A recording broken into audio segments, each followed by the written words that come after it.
வணக்கம் மக்களே. இந்த இனிய காலை பொழுதில் உங்களை சந்திப்பதில் மிக்க மகிழ்ச்சி.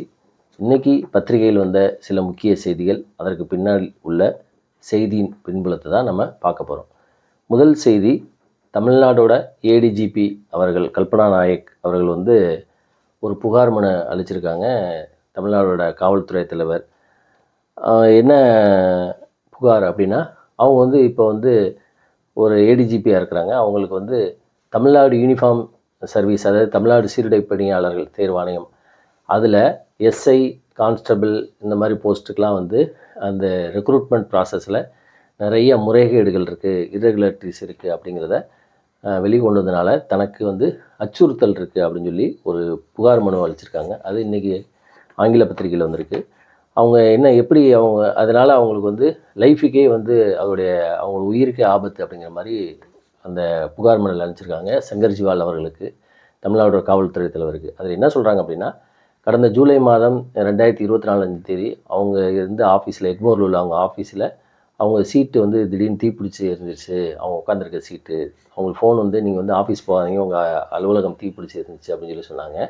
அதுக்கு காரணம் அப்போ என்ன சொல்லுச்சுன்னா, ஷார்ட் சர்க்கியூட்டு, மின்கசிவினால் ஏற்பட்டுச்சு அப்படின்னு சொல்லி சொன்னாங்க. ஆனால் அதுக்கு முன்னாடி மிகப்பெரிய சதி இருக்குது, இது விசாரிக்கணும், இது வரைக்கும் அதற்கான காரணம் என்ன அப்படி தெரியல அப்படின்னு சொல்லி அவங்க சங்கர்ஜிவால் அவர்களுக்கு ஏடிஜிபி கல்பனா நாயக் கடிதம் எழுதியிருக்காங்க. அவங்க என்ன சொல்கிறாங்க அப்படின்னா, இது ஏன் இந்த மாதிரி விபத்து நடந்திருக்கு அப்படின்னா, அது என்னை கொல்றதுக்காக நடத்தப்பட்ட தாக்குதல் அப்படின்னு சொல்லி சொல்கிறாங்க. எதனால் அப்படின்னா, இந்த தமிழ்நாடு சீருடை பணியாளர் தேர்வாணையம் நடத்திய எஸ்ஐ, கான்ஸ்டபிள் இந்த தேர்வில் நிறைய இர்ரெகுலாரிட்டிஸ், முறைகேடு இருந்துச்சு. அதை நான் வெளிக்கொண்டு முயற்சி செஞ்சேன். அதனால் எனது உயிருக்கும் உடைமைக்கும் ஆபத்து, அதனால் இதை விசாரிக்கணும் அப்படின்னு சொல்லி பகீங்கரமாக ஒரு கடிதம் எழுதியிருக்காங்க. அந்த கடிதம் இன்றைக்கி ஆங்கில நாளேடான ஹிந்துவில் வெளியில் வந்திருக்கு.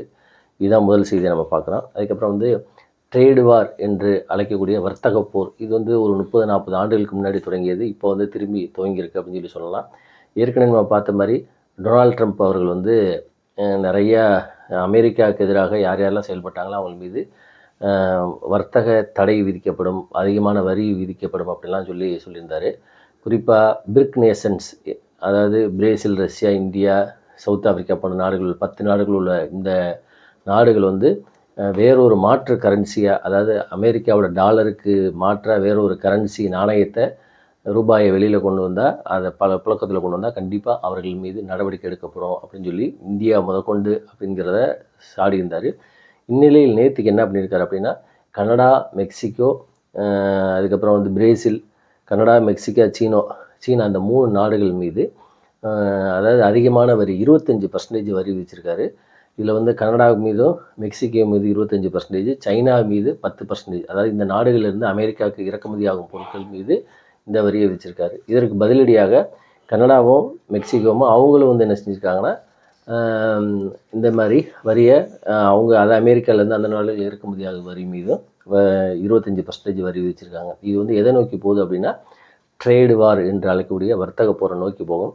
இதனால் பொருட்கள் விலை உயரும், இதில் அதனால் ஏற்கனவே கரன்சியோட, டாலரோட வேல்யூ பல நாடுகளுடைய கரன்சி இறங்கிக்கிருக்கு. அமெரிக்காவோட டாலரோட மதிப்பு கூடுறதுனால அந்த மாதிரி வர்த்தக தடை, பொருளாதார தடை இந்த மாதிரிலாம் நிறையா வரும்.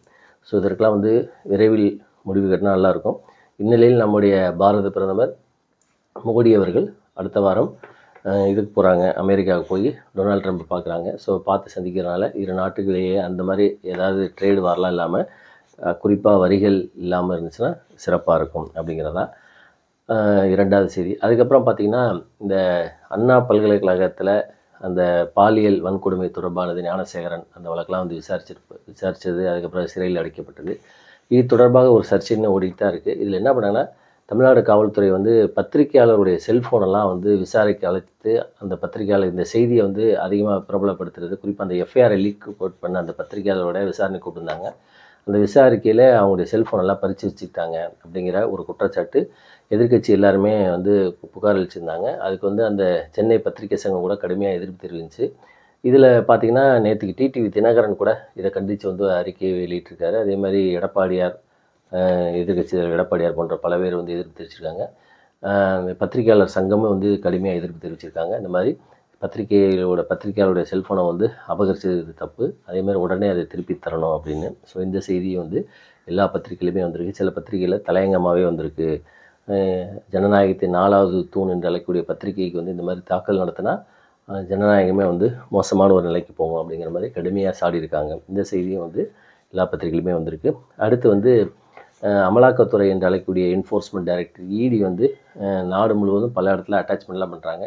சொத்துக்களை இந்த மாதிரி பிளாக் மணி ஆக்ட்டு, ஃபெரா ஆக்ட்டு, அதாவது இந்த மாதிரி கருப்பு பண சட்டம் இதுக்கு எதிராக வந்து சொத்துக்களை வாங்கி குச்சிருந்தா அவங்க மேலே நடவடிக்கை எடுத்துக்கிட்டாங்க. இப்போ தமிழ்நாட்டில் கூட பார்த்திங்கன்னா முன்னாள் அமைச்சர் வைத்தியலிங்கம் அவருடைய சொத்தெல்லாம் கூட பறிமுதல் பண்ணாங்க. இந்நிலையில் வெளிநாடுகளையும் இந்த இடி வந்து அட்டாச் பண்ணியிருக்காங்க. அதாவது அமெரிக்கா, யூஎஸ், யூகே, துபாய் போன்ற நாடுகளில் இந்தியாவிலேருந்து தப்பி ஓடி வெளிநாடுகளில் வாங்கி குவித்த அது வந்து லேண்டு, ஹோட்டல்ஸு, பில்டிங்ஸு, கட்டடம், இந்த மாதிரி ரிசார்ட்ஸு இதெல்லாம் வந்து 16,000 கோடிக்கு அந்த மாதிரி இடி வந்து அட்டாச் பண்ணியிருக்காங்க. இது யாருன்னா லலித் மோடி, நீரவ் மோடி, அஜய் கோயல் இவங்கெல்லாம் யாருன்னு பார்த்தீங்கன்னா State Bank of India, Punjab National Bank போன்ற பல பேங்க்குகளை வந்து பணத்தை வந்து அதிக அளவில் கடனை வாங்கி தப்பிச்சு போனவங்க. இவங்களுடைய சொத்துக்கள் வந்து கிட்டத்தட்ட 16,000 கோடியை வந்து இடி, அதாவது என்ஃபோர்ஸ்மெண்ட் டைரக்டரேட், அதாவது அமலாக்கத்துறை வந்து சீஸ் பண்ணியிருக்காங்க, அட்டாச் பண்ணியிருக்காங்க அப்படிங்கிற செய்தியும் பத்திரிகைலாம் வந்திருக்கு.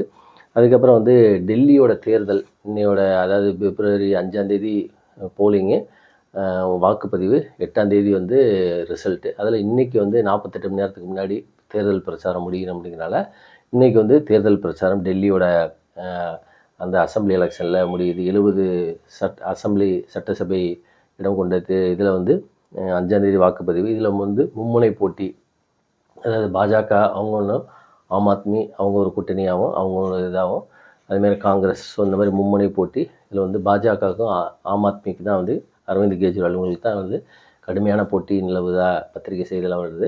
இதில் கூட நிறையா சர்ச்சைகள்லாம் வந்துச்சு. இந்த யமுனை நாட்டில் வந்து நஞ்சு கலந்தது, விஷம் கலக்கப்பட்ட செய்தி எல்லாம் கூட நிறையா வந்துருந்துச்சு.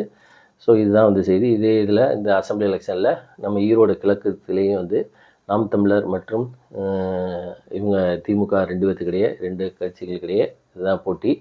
அதுக்கும் இன்றைக்கி வந்து பிரச்சாரம் முடியுது வர 5ஆம் தேதி. இந்நிலையில் நேற்றுக்கு வந்து நாம் தமிழருக்கு மற்றும் திராவிட கழகத்திற்கிடையே வந்து பிரச்சாரம் பண்ணையில் தள்ளுமுள்ளு ஏற்பட்டு கைகலப்பு வந்துச்சு அப்படிங்கிற செய்தியும் வந்து எல்லா பத்திரிகைகளையும் பார்க்க முடியுது. ஸோ இதுதான் வந்து 5வது செய்தி. 6வது செய்தி, நேற்றுக்கு முகூர்த்த நாள் அப்படிங்கிறனால பத்திரப்பதிவு அலுவலகங்கள் திறந்திருக்கப்பட்டிருக்கு அப்படின்னு செய்தி நேற்று காலையில் நம்ம சொல்லியிருந்தோம். ஞாயிற்றுக்கிழமை கிட்டத்தட்ட ரிஜிஸ்ட்ரேஷன் டிபார்ட்மெண்ட், பத்திரப்பதிவுத்துறை வந்து ஆண்டுக்கு 17,000 கோடி வந்து தமிழ்நாடு அரசாங்கத்துக்கு தருது. நிலையில் இதோட அந்த ரிஜிஸ்ட்ரேஷனை கூட்டணும் அப்படிங்கிறதுக்காக அந்த துறை, பத்திரப்பதிவுத்துறை வந்து பல முயற்சிகள் செஞ்சுக்கிருக்காங்க. கடந்த டிசம்பர் 5ஆம் தேதி கூட இந்த மாதிரி இந்த மாதிரி ஒரு முகூர்த்த நாளில் திறக்கப்பட்டு 215 கோடி வந்து வருமானம் கிடச்சிச்சு. இப்போ இந்த வருஷமும் அதே மாதிரி செய்கிறதுக்கு வந்து பல பிளான்லாம் பண்ணியிருக்காங்க. குறிப்பாக வந்து ஞாயிற்றுக்கிழமை வந்தால் கூட பரவாயில்ல, ஆனால் வந்து பத்திரப்பதிவு அலுவலகம் திறந்திருக்கணும் அப்படிங்கிற மாதிரி உத்தரவு வந்து பிறப்பிச்சிருக்காங்க. இதுக்கு வந்து அந்த ஊழியர் சங்கங்கள்லாம் வந்து கடுமையாக எதிர்ப்பு தெரிவித்து நேற்றுக்கு அந்த அலுவலகத்தையே பூட்டு போட்டுட்டாங்க. ஸோ தமிழ்நாட்டில் நேற்றுக்கு பத்திரப்பதிவு அலுவலகங்கள்லாம் வந்து திறக்கப்படவில்லை. இதனால் வந்து பொதுமக்கள் வந்து சரி இது இருக்கும் அப்படின்னு சொல்லி வந்துட்டு திரும்பி போனாங்க. இதுக்கு அந்த ஊழியர்கள் சொன்னது அப்படின்னா, போதிய அறிவிப்பு, அதேமாதிரி எங்கள் ஊழியர்கள் சங்கத்தெல்லாம் வந்து கன்சல்ட் பண்ணாமல் அவங்களாவே வந்து அனௌன்ஸ் பண்ணிட்டாங்க அப்படின்னு சொல்லி பத்திரப்பதிவுத்துறை அந்த ஐஜி அவங்கள வந்து குறை சொல்லிட்டு எங்களால் திறக்க முடியாது அப்படின்னு சொல்லி சொல்லியிருந்தாங்கன்னா, பத்திரப்பதிவு என்ன சொல்லியிருந்தாங்கன்னா, நாங்கள் வந்து இந்த ஒர்க்கிங் டேஸ்க்கு மாற்றாக வேறு ஒரு நாள் நாங்கள் வந்து வேலைக்கு கொடுப்போம் அப்படின்னு சொல்லி சொல்லியிருந்தாங்க. ஸோ அதனால் நேற்றுக்கு வந்து பத்திரப்பதிவு அலுவலகங்கள்லாம் வந்து எந்த விதமான ரிஜிஸ்ட்ரேஷன் நடக்கலை, முற்றிலும் முடங்கியது அப்படிங்கிற செய்தி எல்லா பத்திரிகையிலுமே வந்திருக்கு. அதுக்கப்புறம் கேரளாவில் வந்து நெஞ்சை உழுக்கும் ஒரு செய்தி. ஒரு 11வது வகுப்பு படிக்கும் மாணவன், அவன் பேர் மிஹீர். அந்த பையன் வந்து ஒரு தனியார் பள்ளியில் படிச்சுக்கிருக்காரு. அவர் வந்து அவங்க வீட்டில் மாடியிலேருந்து குதித்து தற்கொலை பண்ணிக்கிட்டாரு. இதுக்கு என்ன காரணம்னு பார்க்கையில் அது ரொம்ப உருக்கமாக இருக்குது. அந்த பையனை வந்து ராகிங் பண்ணியிருக்காங்க அந்த கூட படிக்கிற மாணவர்கள். அந்த ராகிங் எப்படிலாம் பண்ணாங்க கேட்கலே ரொம்ப மனசு வருத்தமாக இருக்குது. இது தொடர்பாக நடிகைகள்லாம் கூட கீர்த்தி சுரேஷ் போன்ற பல நடிகைகள் வந்து இதுக்கு எதிர்ப்பு தெரிவித்து கண்டனம் தெரிவிச்சிருக்காங்க. அந்த பையனை வந்து ரொம்ப டீஸ் பண்ணி பாத்ரூமில் வந்து க்ளீன் பண்ண வச்சு அந்த மாதிரிலாம் நிறையா டார்ச்சர் பண்ணியிருக்காங்க. இதெல்லாம் பொறுக்காத அந்த பையன் வந்து முந்தா நேற்று அவங்க வீட்டு மாடியிலேருந்து குதித்து தற்கொலை பண்ணியிருக்கான். இது வந்து கேரளா அரசியலில் ரொம்ப உலுக்கியிருக்கு அப்படின்னு சொல்லி சொல்லலாம். நிலையில் அதை வந்து கேரளா காவல்துறை வந்து விசாரணை பண்ணியிருக்காங்க. இதுதான் வந்து இன்றைக்கி பத்திரிகையில் வந்த சில முக்கியமான சில செய்திகள். மீண்டும் நாம் அடுத்த வீடியோவில் சந்திப்போம். நன்றி, வணக்கம்.